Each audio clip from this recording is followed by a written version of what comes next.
Welcome everyone to the biannual ballot measure explainer.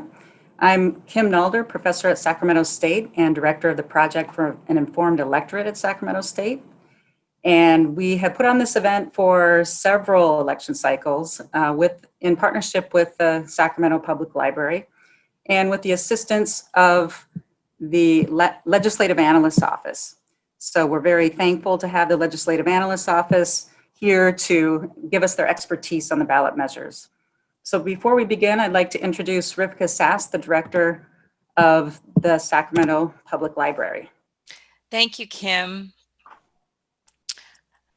I'm very happy to be here and to join all of you. And I want to just give a shout out to Professor Nalder for continuing to do this in partnership with the Sacramento Public Library and the Legislative Analyst's Office.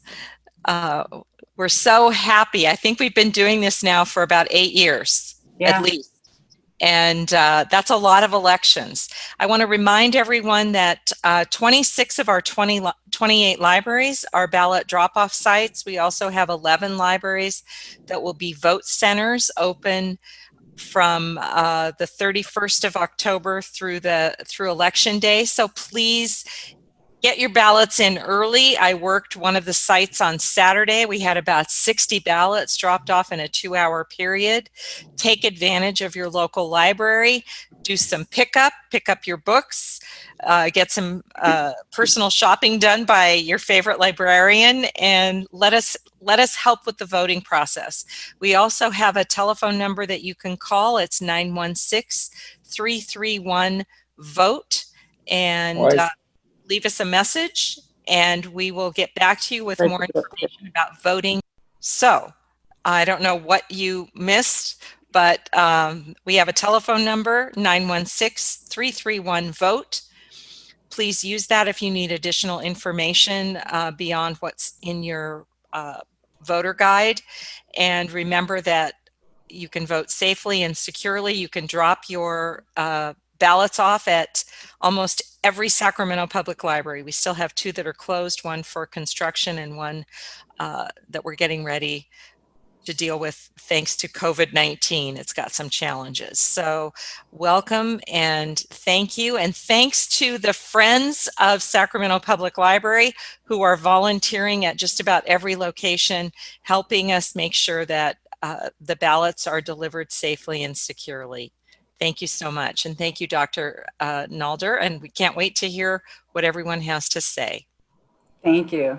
Okay, I just wanted to plug one more thing, which is we have a Project for an Informed Electorate event coming up on October 28th. It's an election preview. We've got some experts talking about all sorts of things to try to make sense of the election, talking about appeals to Latinx voters, political misinformation, presidential rhetoric, religious appeals, what's up with the polls, and then any other questions that people have. So it's a similar sort of thing. You sign up and show up on Zoom. So we'd love to have you on October 28th. And then some housekeeping before we begin this event. So it is being recorded. We are going to post videos of the entire event, but also individual videos of the initiatives, each initiative one by one, on the website for the Project for an Informed Electorate. You can look at captions if you click closed caption at the bottom. And if you have any issues, go to chat. You can talk to the producer. And if you have any questions, which you very well may, put those in the Q&A. So we'll go initiative by initiative. And as we're doing that, if questions come up for you, once we're done explaining that initiative, we'll take questions. So don't waste any time in getting those questions in. All right, so first off, we have Jason Constanoros, who's going to explain the role of the Legislative Analyst's Office, and then he'll start with Prop 14. Great. It's good to be here tonight. Thank you. So we thought we'd, before we get into the measures, just explain who we are and our role in the ballot process. So in terms of who we are, the legislative analyst and the office he oversees, the Legislative Analyst's Office, is the California Legislature's nonpartisan budget and policy advisor. And what we mean by nonpartisan is that we serve all members of the legislature Democrat and Republican, and also both houses of the legislature, the Assembly and the Senate. And our office consists of around 50 staff covering all aspects of the state budget. These issues range from things like tax revenues in the economy to education and criminal justice, health and human services, and the environment. And our office has been around since the 1940s, but our role in analyzing ballot measures really begins in 1974 when voters authorized Proposition 9.